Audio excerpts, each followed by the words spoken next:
topic I think is very timely, very relevant. Basically, this comes from Stanford. The title is called "Stanford Researchers Identify 4 Causes for Zoom Fatigue and Their Simple Fixes."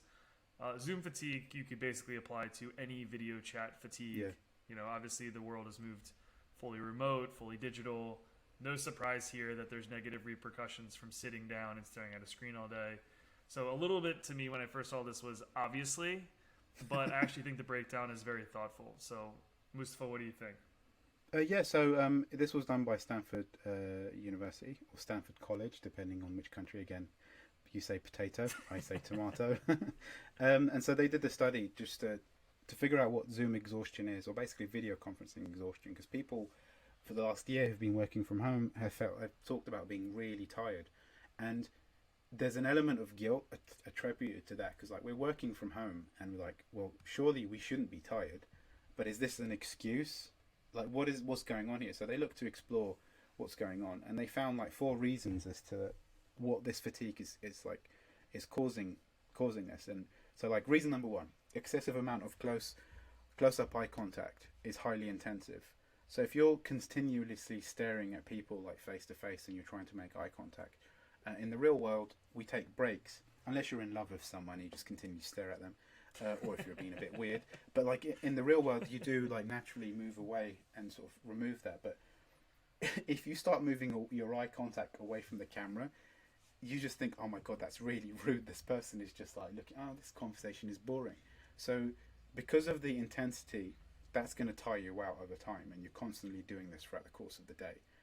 And it's really unnatural just to continually stare.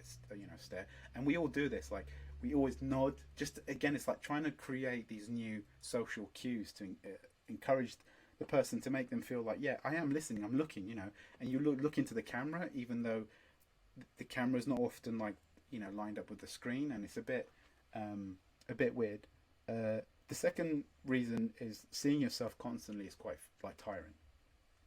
And again, I think that comes down to you're becoming really self-conscious about the way you look, about how you're reacting or responding to the person. You may exaggerate. Yeah, imagine staring at a mirror all day, right?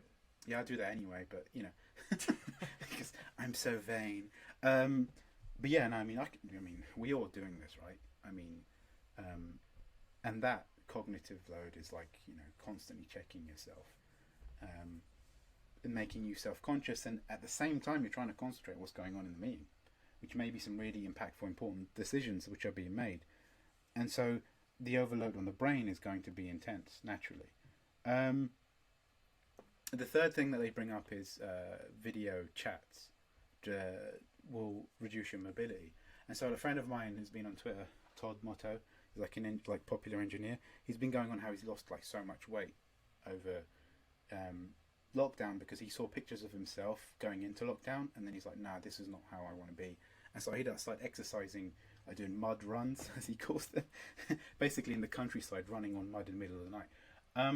And he's lost a lot of weight, and he's just saying, I have so much energy. So the opposite is also true. Like the more sluggish you get, the less healthy, you're going to feel much more tired. And again, this contributes to the first 2.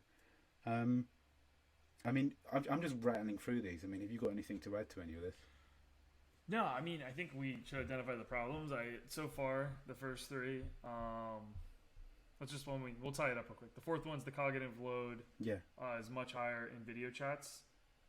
This makes total sense, right? Where it's basically like face-to-face interactions, nonverbal communication is quite natural. But in video chats, we have to work harder to send and receive signals. So it takes a lot more mental energy to like show that you're listening and you're being an active listener, and like you're being an active participant in the conversation. So all 4 of these, spot on, totally agree.